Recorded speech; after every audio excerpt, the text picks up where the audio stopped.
Once upon a time, there was a little bear named Benny who lived in a cozy forest with his family. Benny loved to explore the forest and play with his animal friends.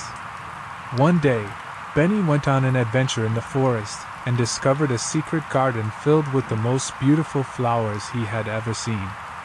He wanted to pick some flowers to bring back to his mom, but he remembered his mom telling him to leave the flowers alone because they belonged to the forest. As he continued to explore, he stumbled upon a friendly owl who offered to show him around the forest. The owl showed him the tallest trees and the brightest flowers. As they walked, Benny started to feel tired and sleepy. The owl noticed and said, "It's getting late, Benny. It's time to head back to your family and get some rest." Benny agreed, and the owl led him back to his family's den.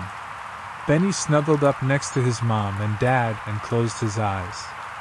He dreamed of the beautiful garden he had discovered and all the amazing animals he had met. The next morning, Benny woke up feeling refreshed and ready for a new day. He knew he had lots of adventures waiting for him in the forest, but he also remembered to always listen to his mom's advice and respect the beauty of nature. And so, Benny and his family continued to live happily in their cozy forest, always exploring and learning new things. The end.